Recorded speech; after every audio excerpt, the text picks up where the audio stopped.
హరి ఓం. ప్రియపుత్రి పుత్రులారా, రాజధాని లేదు అంటూ శనబాబు సీనేసుకొని అరుస్తూ ఉన్నాడు.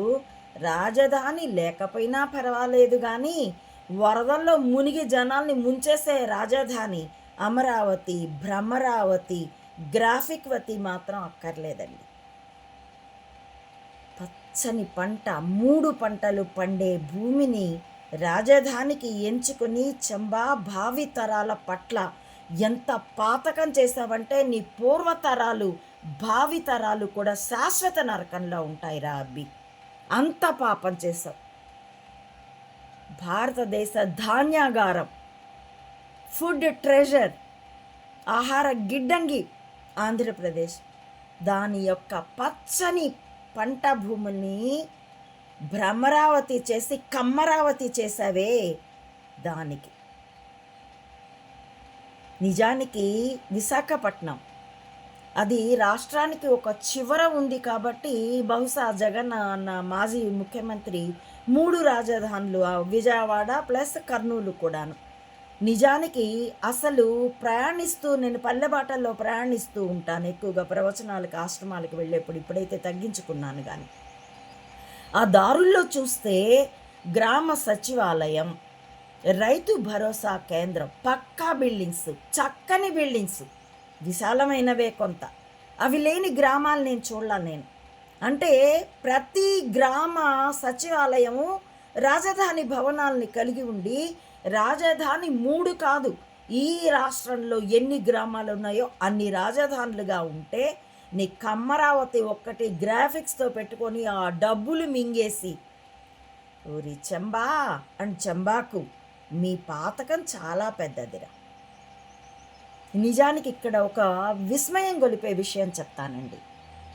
వర్తమాన మహాభారతం, ఆధునిక మహాభారతం, మా టీవీలో ప్రసారమైనటువంటి మహాభారతంలో మయసభ నిర్మాణం 4 అన్నదమ్ములు ప్రపోజ్ చేస్తే ధర్మరాజు వద్దు సోదరులారా, సంపదనంతా ప్రదర్శించుకోవద్దు, కొంతమందికి అసూయ రేగుతుంది, కుళ్ళు పుడుతుంది, అది కుట్రలకి దారితీస్తుంది, వద్దు అని అంటాడు. నిజానికి మూల భారతంలో అయితే ఇలాంటి సీన్లు ఉండవు. నారదుడు వచ్చి ఆ మయసభ నిర్మాణం తర్వాత నారద నీతి చెప్తే కూడా ధర్మరాజుకు పట్టదు తన సంపద పట్ల, మయసభ పట్ల ఉన్న మురిపెంతో.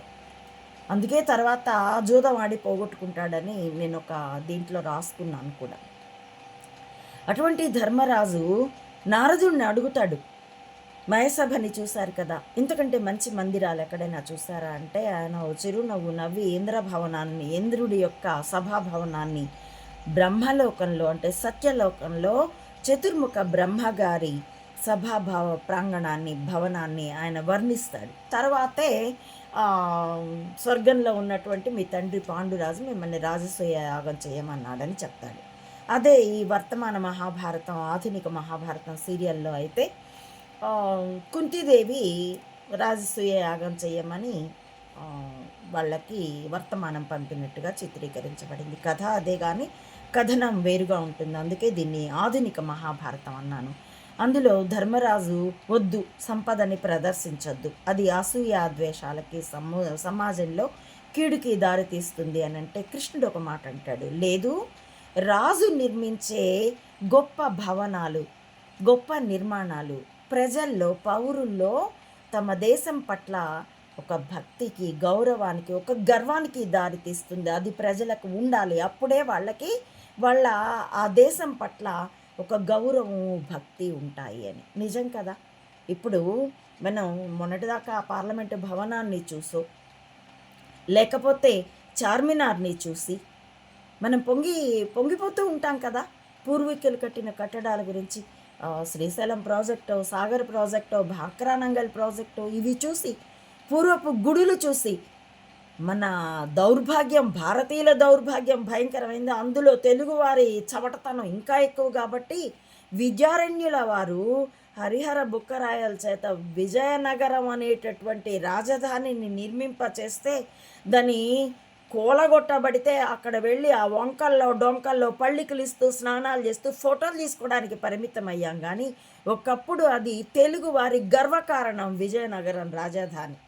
అలాగా ఈ విజయవాడ ప్రక్కన భ్రమరావతి, బుడమేరు పక్కన ఉన్నటువంటి భ్రమరావతి కంటే ప్రకృతి సౌందర్యంతో సముద్రపు తీరాన, సాగర తీరాన ఉన్నటువంటి రాజధాని విశాఖపట్నం, అందులో కట్టింపబడినటువంటి ఋషికొండ ప్యాలెస్లు, అవి ప్రభుత్వ ధనంతో, ప్రభుత్వ రికార్డ్స్లో ప్రభుత్వ భవనాలుగానే కట్టబడ్డాయి.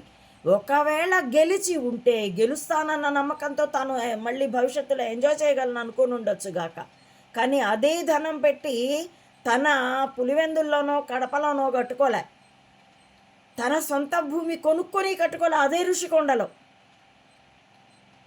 అధికారం చేతిలో ఉన్నప్పుడు అడ్డమా, ఇప్పుడు చంబాలు చేస్తున్నది అతడు చేయలేడా ఆక్రమణలు?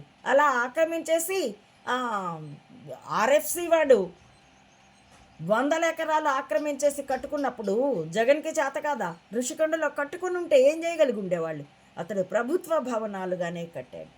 రెండోసారి గెలిచి ఉంటే ఆ భవనాల్ని ఇప్పుడు వీళ్ళెళ్ళి కూటమి వాళ్ళు వెళ్ళి నోరెళ్ళబెట్టి చూసిందే, ప్రజలంతా పనుల మీద వెళ్ళైనా చూసి తమ రాజధాని భవనాన్ని చూసి గర్వపడి ఉండేవాళ్ళు.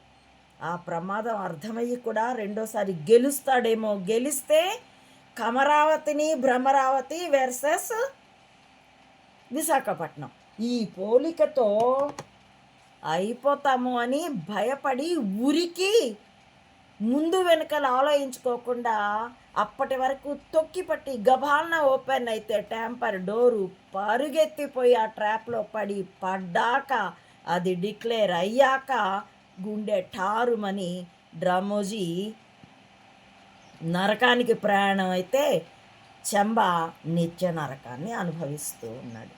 అది కాబట్టి ప్రజలు గర్వపడే నిర్మాణాలు ఉండాలి. అందుకే కదా ఇప్పుడు సర్దార్ వల్లభాయ్ పటేల్ అంటూ 3,000 కోట్లతో సరోవర్ ప్రాజెక్ట్ ఇప్పుడు ముక్కలు చెక్కలు అయిందంటూ. ఎందుకంటే అందులో అంబానీలకో లేకపోతే అద్వానీలకో ఇంకెవడో ఉన్నాడు కదా, ఇప్పుడు నాకు గబాలన పేరు గుర్తురా, అదానీలకో బాగా దోచిపెట్టి ఉంటాడు కదా మోడీ.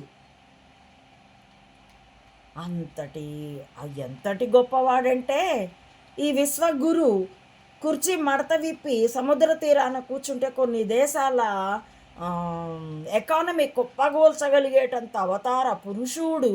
మరి రష్యా ఉక్రెయిన్ యుద్ధాన్ని కూడా ఆపగలిగినటువంటి విశ్వగురు. ఏమమ్మా, చైనాని ఆపి ఆ బెట్టింగ్ యాప్లు ఈ దేశంలోకి రాకుండా చైనాని ఆపలేకపోయినా కనీసం గూగుల్ ప్లే స్టోర్నైనా ఇన్ఫ్లుయెన్స్ చేయలేకపోయాడే. భజనలు చేయించుకోవడానికి వాట్సాప్ యూనివర్సిటీలు, ఆ యూనివర్సిటీలకి ఇతడు వైస్ ఛాన్సలర్. కాబట్టి కుప్పకూలిపోయే నిర్మాణాలు కాదురా, గ్రాఫిక్స్తో నిర్మాణాలు కాదురా, వర్షం వస్తే పునాదులు కుంగిపోతాయనే భ్రమరావతులు కాదురా, గట్టి నిర్మాణాలు చేయండిరా నాయకులలారా. కేవలం ఊగుతూ ఉంటే మీ కట్టే నిర్మాణాలు కూడా ఊగి కూలిపోయేవే, కుప్ప కూలిపోయేవే. కాబట్టి ఇప్పటికైనా పరిశీలించి చూసుకోవలసిందిగా ప్రజలకి కూడా విజ్ఞప్తి చేస్తున్నాను. Check yourself, common person. Hari Om. ప్రియపుత్రి పుత్రులారా, నా ఈ వీడియోల కంటెంట్ మీకు నచ్చితే please like, share and recommend my channel to others as well. Subscribe it. Please support Ammaudi Mata Anantananda to spread the truth of either spying or spirituality up to the roots of this society. As well, support me financially also to win this war with wisdom as weapon. www. భావితరాల ఉజ్వల భవిష్యత్తు కోసం, ప్రశాంతమైనటువంటి ఇప్పటి యువతరానికి ప్రశాంతమైన వార్ధక్య జీవితం, సాధనామయ జీవితము ఉండేందుకోసం లోకాన్ సమస్త సుఖినో భవంతు, సర్వే జన సుఖినో భవంతు అనే వేదవాక్యం వాస్తవం అయి ప్రకృతి ప్రశాంతంగా పరిఢవిల్లేందుకోసం ఈ మెదళ్ళే ఆయుధాలుగా యుద్ధం. ఇందులో పాలు పంచుకోవాల్సిందిగా కుల మతాలకి రాజకీయాలకి అతీతంగా సామాన్యులందరినీ స్వాగతిస్తూ థ్యాంక్ యూ ఫర్ వాచింగ్.